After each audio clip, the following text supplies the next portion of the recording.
ফুটন্ত জলের মধ্যে বলগুলোকে দিয়ে দেব। এত সুন্দর সফট নরম তুলতুলে পুর ভরা পাউরুটি যে জলের ভাবে বানিয়ে নেওয়া যায়, সেটা আপনারা বাড়িতে না বানালে বিশ্বাসই করতে পারবেন না। কতটা জালিদার হয়েছে দেখুন ভিতর থেকে। নমস্কার বন্ধুরা, কাকলির রান্নাঘর উইথ ভিলেজ ফুডে সবাইকে স্বাগত জানিয়ে আজকে আমি আপনাদের সাথে শেয়ার করব প্রতিদিনের মতো সম্পূর্ণ নতুন একটি রেসিপি। আর এই রেসিপিটা দেখতেও খেতে দুটো খুবই ভালো হয়। আর রেসিপিটা বানিয়ে নেওয়া ভীষণই সহজ, ঝটপট আপনারা ঘরোয়া উপকরণে বানিয়ে নিতে পারবেন। তো আজকের রেসিপিটা আপনারা প্লিজ প্রথম থেকে শেষ পর্যন্ত দেখতে থাকুন, আশা করছি খুবই ভালো লাগবে। আর যে সকল বন্ধুরা এখনও পর্যন্ত নতুন, তারা যদি ইউটিউব থেকে দেখেন তাহলে চ্যানেলটিকে সাবস্ক্রাইব এবং ফেসবুক পেজ থেকে দেখলে পেজটাকে ফলো করে আমার পাশে থাকবেন। তাহলে এখন রান্নাঘরে চলে যাবো আর আজকে রেসিপিটা শুরু করে ফেলবো। আপনাদের মনে কৌতূহল হতে পারে যে দিদিভাই প্রতিদিন তো ভিডিওর প্রথমেই বলে দেয় যে কোন রেসিপিটা বানাবো সেই রেসিপির নাম। তো আজকের কিন্তু আমি নামটা প্রথমে বলছি না, আমি রেসিপি বলেই চালিয়ে দিচ্ছি। তো আপনারা দেখতে থাকুন কত সহজ পদ্ধতিতে আর কীভাবে একটা সুন্দর রেসিপি আমি বানিয়ে নিই। তো প্রথমত আমি ময়দা নিয়ে নিয়েছি আমি আমার পরিমাণ মতো। তো আপনারাও কিন্তু ময়দার পরিমাণটা কম বেশি করে নিজেদের পরিমাণ মতো নিয়ে নেবেন। তো এবার ময়দার সাথে আমি কি দিচ্ছি আর কতটা পরিমাপে দিচ্ছি সেটা বলে দিচ্ছি। তো প্রথমে আমি পরিমাণ মতো যেমন ময়দা নিয়েছি সেই পরিমাণ অনুযায়ী যতটা পরিমাণে লবণ লাগবে ঠিক সেরকম মাপ করে আমি লবণ দিয়ে দিচ্ছি। এবার ঠিক এই চা চামচের মাপ করে 1 চামচ দিয়ে দেব চিনি। এখানে কিন্তু চিনির পরিমাণ বেশি দেওয়া যাবে না। আমি যতটা ময়দা নিয়েছি এখানে প্রায় 300 মতো ময়দা রয়েছে, সেই 300-র জন্য কিন্তু 1 চামচ চিনি দিয়ে দিলাম। এবার নিয়েছি ইস্ট। এই ইস্ট আপনারা যে কোনো মুদিখানা দোকানে পেয়ে যাবেন। তো এখানে আমি চা চামচের 1 চামচ দেব, বেশিটা কিন্তু দেব না। এই যে মেপে আমি 1 চামচ দিয়ে দিলাম।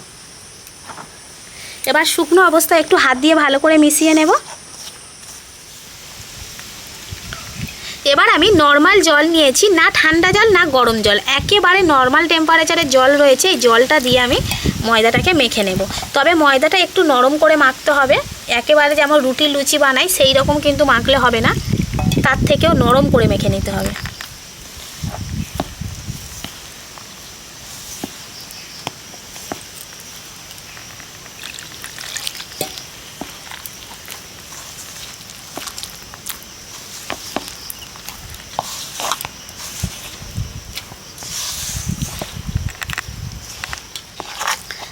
ময়দাটাকে ঠিক এতটাই কিন্তু নরম করে মাখতে হবে। দেখুন আপনারা এই রকম যে পাত্রের মধ্যে মাখাবেন তার গায়ে লেগে যাবে, হাতে লেগে যাবে। তো ভয় পাওয়ার কোনো কারণ নেই, যত এরকম নরম থাকবে ততই কিন্তু ভালো হবে। তো এবার কিছুক্ষণ আমি মাখিয়ে নিয়েছি আর ওপর থেকে সাদা তেল লাগিয়ে নেব হাতের মধ্যে। তারপরে এই যে ময়দাটা রয়েছে ময়দার ওপর থেকে এইভাবে তেল লাগিয়ে আর একটু ভালো করে মেখে নেব। এতে করে কী হবে, মাখতে মাখতে দেখবেন আর হাতের মধ্যেও লেগে যাবে না আর এই পাত্রটার মধ্যেও লেগে যাবে না। তবে খুব বেশি না, অল্প অল্প করে এরকম হাতে করে নিয়ে মাখিয়ে নিতে হবে।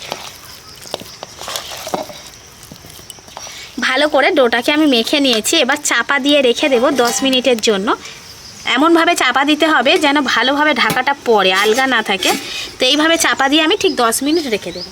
এবার আমি উনানটা জেলে নিয়েছি, একটা পুর তৈরি করে নেব। তার জন্য কড়াইতে প্রথমে দিয়ে দিচ্ছি সাদা তেল।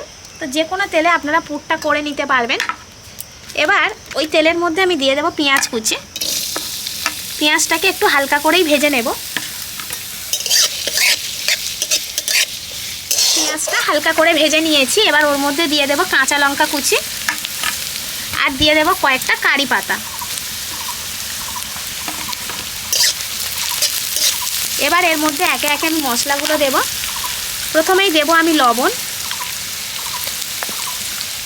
হলুদ গুঁড়ো সব পরিমাণ মতো দিয়ে দেবেন। লঙ্কা গুঁড়ো, যেহেতু কাঁচা লঙ্কা দিয়েছি লঙ্কা গুঁড়ো সেজন্য কমই দেব। আর দিয়ে দিচ্ছি জিরে গুঁড়ো। এবার মশলাটাকে ভালো করে কষিয়ে নেব। এবার আমি সেদ্ধ করে রাখা আলুটা দিয়ে দেব। দুটো আলুকে আমি ভালো করে সেদ্ধ করে নিয়েছিলাম, নিয়ে এইভাবে একটু হাত দিয়ে মেখে নিয়েছি। তো একেবারে মিহি করে মাখিনি, একটু গোটা গোটা রয়েছে। এটাকে এবারে আমি এই মশলার সাথে দিয়ে ভালো করে নেড়ে চেড়ে পুরটা তৈরি করে নেব।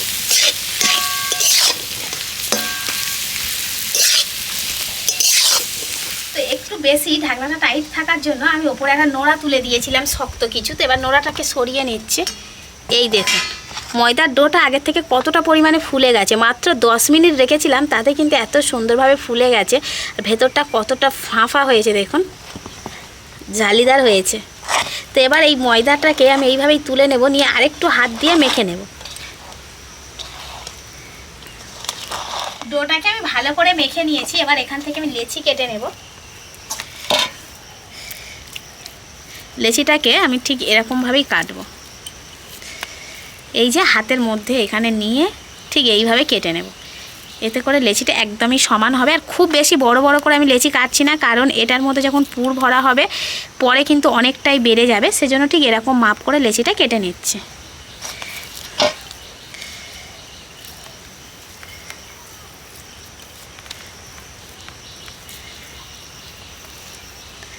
ঠিক যতটা যাবে এই দুটো আঙুলের মাঝে ঠিক ততটাই করে নিয়ে নিতে হবে, তাহলে কি হবে সবগুলো সমান হবে।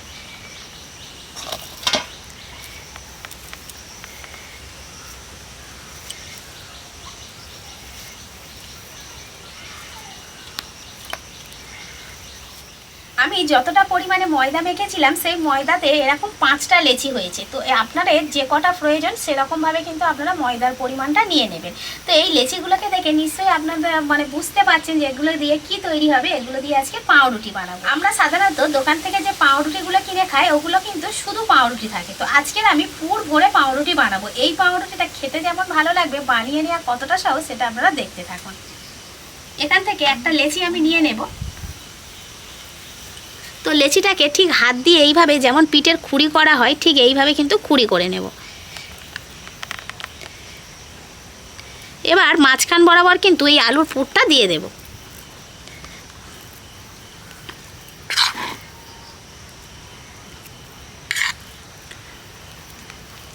যতটা পরিমাণে পুর ধরবে ঠিক ততটা পরিমাণে পুরটা দিয়ে দিতে হবে।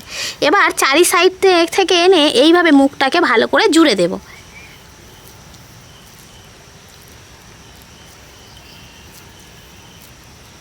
দিয়ে আবারও কিন্তু লেচির শেপে এইভাবে গোল করে নেব। একটা পাউরুটির জন্য একটা লেচি কিন্তু আমার একদম রেডি। তো এইভাবে সবগুলো লেচির মধ্যে আমি পুরটাকে এবার ভরে নেব।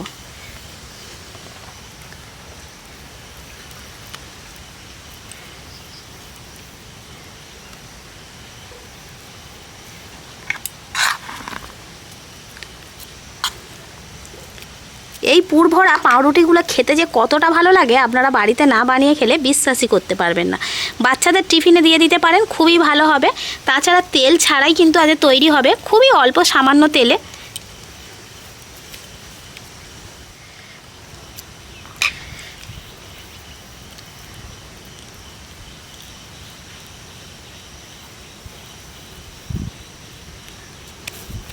এবার দেখুন আমি উনান জেলে কড়াইতে কিন্তু বেশ কিছুটা জল দিয়ে জলটাকে ফুটিয়ে নিয়েছি। জল একদম টকবক করে ফুটছে। এবার এই ফুটন্ত জলের মধ্যে আমি পাউরুটির লেচিগুলোকে দিয়ে দেব। আরও একটা দিয়ে দেব। ফুটন্ত জলের মধ্যে বলগুলোকে দিয়ে দেব।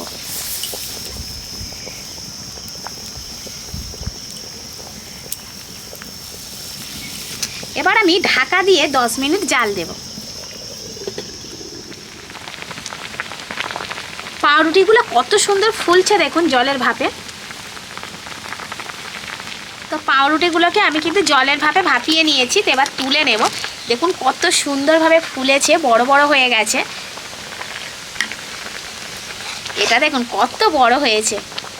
ওগুলোকেই আমি ভাপিয়ে নিয়েছি। তো এবার আমি একটা তাওয়া নিয়েছি, রুটি করার তাওয়া, উনানে বসিয়ে দিয়েছি। এখানে অল্প সাদা তেল দিয়ে দেব।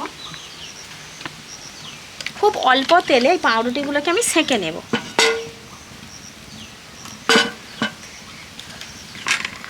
প্রথমেই একটা পাউরুটি আমি তেলের ওপরে দিয়ে দিচ্ছি, এই দিকটা সেঁকে নেব।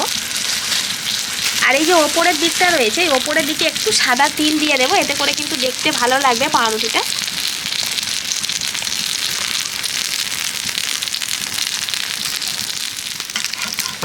এবার আমি পাউরুটিটাকে উল্টে দিচ্ছি। এইভাবে উল্টে পাল্টে দুটো দিক ভেজে নেব, তাহলে কিন্তু কী হবে কালারটাও ভালো আসবে আর খেতে ভালো লাগবে। সুন্দর করে আমি সেঁকে নিয়েছি, এবার তুলে নেব। দেখুন কত সুন্দর হয়েছে। পরেরটাও কিন্তু একই রকমভাবে সেঁকে নেব। তো সবগুলো পাউরুটি আমি সেঁকে নিয়েছি। পাউরুটিগুলো কিন্তু খুব বেশি তেল দিয়ে ভাজার দরকার নেই, জাস্ট অল্প তেলে একটু সেঁকে নিলেই হবে। তো দেখুন কতটা সুন্দর হয়েছে।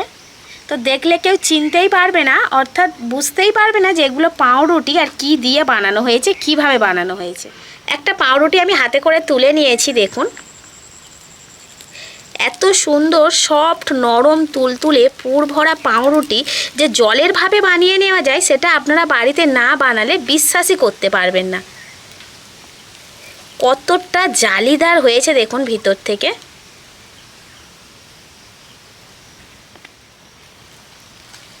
একেবারে নরম তুলতুল করছে। আপনারা তো দেখতে পেলেনই, জলের ভাপেও কিন্তু এত সুন্দর নরম তুলতুলে একেবারেই সফট পাউরুটি বাড়িতেই বানিয়ে নেওয়া যায়। আর কতটা কম সময়ে আর কম উপকরণে সেটাও নিশ্চয়ই আপনারা বুঝে গেছেন। তো অবশ্যই করে বাড়িতে একবার হলেও এই রেসিপিটা ট্রাই করে দেখুন। বাড়ির বাচ্চা থেকে বড় প্রত্যেকেই খুশি হবে এই রেসিপিটা পেলে। তাছাড়া কিন্তু আপনারা যে কোনো দিন টিফিনে বাচ্চাদেরকে বানিয়ে দেবেন, দেখবেন ওরা কত সুন্দরভাবে খুশি হয়ে খেয়ে নেয়। তো বন্ধুরা, আমার আজকের এই পাউরুটির রেসিপিটা আপনাদের কেমন লাগলো সেটা অবশ্যই কমেন্ট করে জানাবেন। আর ভালো লাগলে লাইক, কমেন্ট, শেয়ার, সাবস্ক্রাইব এবং ফলো করে আমার পাশে থাকবেন। আর আমার নিত্য নতুন রেসিপিগুলো এইভাবেই দেখতে থাকবেন। তাহলে আজকের মতো এখানেই শেষ করছি। সবাই ভালো থাকবেন, সুস্থ থাকবেন। দেখা হবে পরের রেসিপিতে।